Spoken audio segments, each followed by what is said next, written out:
Bismillahirrahmanirrahim. Assalamualaikum warahmatullahi wabarakatuh. Kepada Bapak dosen yang terhormat, Bapak Adi Rustandi, MPD, dan kepada teman-teman yang saya banggakan dan yang saya cintai.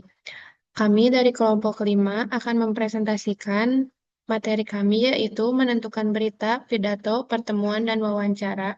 Sebelum ke materi, izinkan kami untuk memperkenalkan diri terlebih dahulu. Perkenalkan, nama saya Inai Nur Fatimah dengan NPM 2350318 dan rekan saya. Saya Dimas Iqbal dengan NPM 2350320. Baik, langsung saja ke materi yang pertama yang akan disampaikan oleh saya.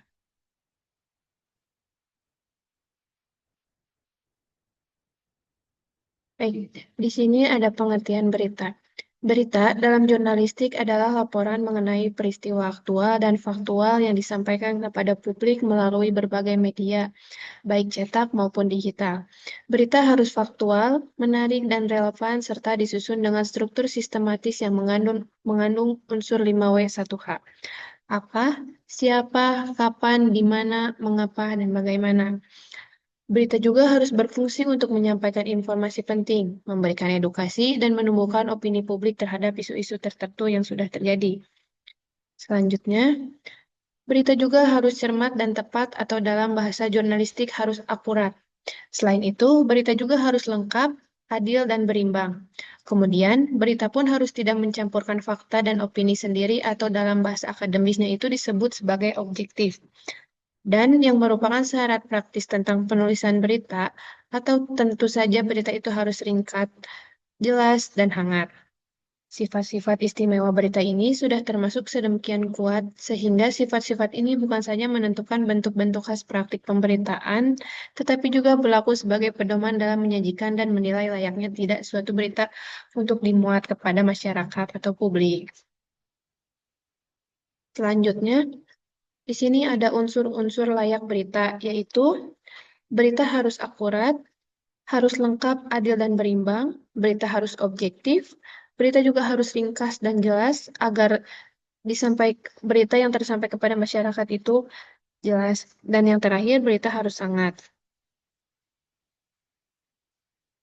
Terus, selanjutnya, kriteria tentang nilai berita sekarang sudah lebih disederhanakan dan disistematiskan sehingga sebuah unsur kriteria mencakup jenis-jenis berita yang lebih luas.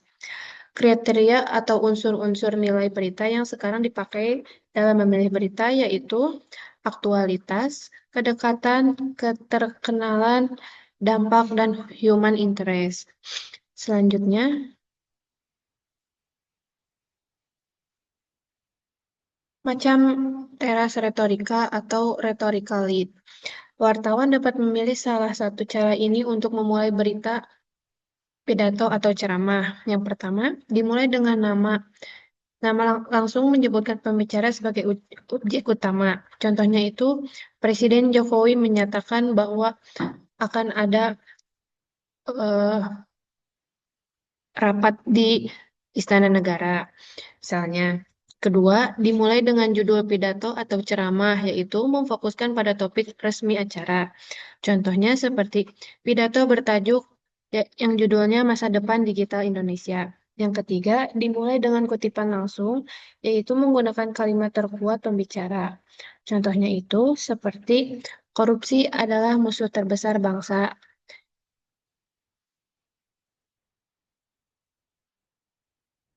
Baik, cukup sekian materi yang dapat saya sampaikan. Materi selanjutnya akan disampaikan oleh rekan saya Dimas. Terima kasih untuk Inaya sudah memberikan waktu untuk saya memberikan materi. Selanjutnya, yang keempat, dimulai dengan ringkasan pokok permasalahan menyimpulkan inti pesan dalam satu kalimat pembuka.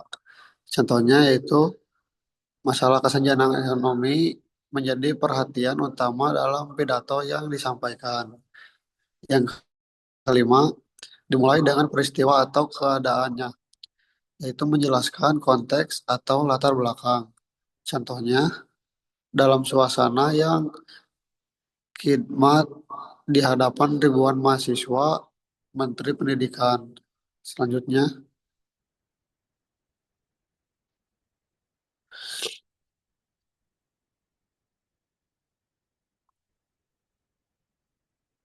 Selanjutnya ada lead retorika yang mungkin dapat dipakai dalam berita-berita pidato atau ceramah. Ada 5 macam.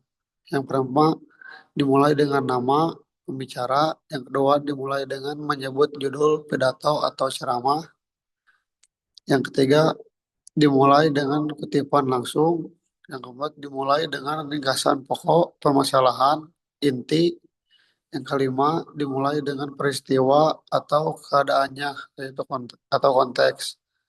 Dari kegiatan suatu pertemuan yang akan diselenggarakan, wartawan harus berusaha mendapatkan keterangan seputar hal-hal berikut ini. Yang pertama ada organisasi. Nama organisasi harus jelas dan akurat.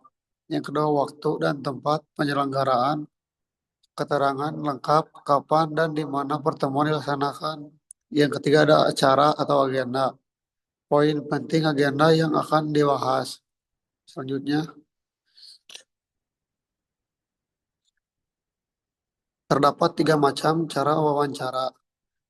Yang pertama yaitu wawancara secara tatap muka, yaitu percakapan langsung secara fisik atau paling ideal untuk kedalaman.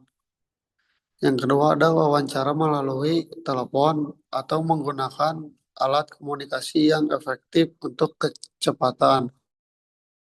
Yang ketiga, wawancara kelompok ini merupakan percakapan yang dilakukan dengan lebih dari satu orang narasumber dalam suatu kesempatan. Selanjutnya, menurut pembagian kategori tujuannya ada 2 macam wawancara, yaitu wawancara untuk membuat berita kutipan, quote story, yang disebut talking news, yaitu berita didominasi oleh kutipan langsung dari narasumber. Membuat berita yang didasarkan pada wawancara. Berita yang didasarkan pada wawancara adalah berita yang fakta-faktanya dikumpulkan melalui proses wawancara. Dalam hal ini, wartawan bertanya dan berita menjawab. Selanjutnya,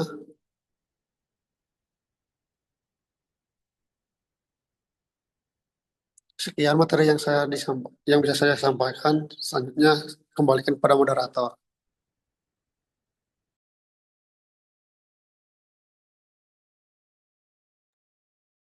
Baik, cukup sekian materi yang dapat kami sampaikan.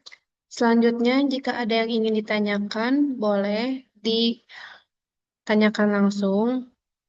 Dan kita lanjut saja ke simpulan. Jadi, simpulan pada materi hari ini adalah panduan fundamental bagi wartawan pemula dalam meliput dan menulis berita dalam pelaporan pidato. Fokus utama adalah menyajikan unsur paling mencolok di lead atau teras berita, menggunakan kutipan langsung dari sumber yang jelas, dan mengangkat tema utama serta pernyataan provokatif. Sementara itu, peliputan pertemuan menuntut detail spesifik seperti organisasi, waktu, dan acara. Semua kegiatan ini didukung oleh 3 metode wawancara, yaitu tatap muka, telepon, dan kelompok, yang bertujuan menghasilkan berita kutipan atau talking news atau berita berdasarkan wawancara. Mungkin cukup sekian materi yang dapat kelompok kami sampaikan. Apabila ada yang ingin bertanya, silahkan. Terima kasih kepada Bapak dosen Adi Rustandi. Wabillahi taufiq wal hidayah. Wassalamualaikum warahmatullahi wabarakatuh.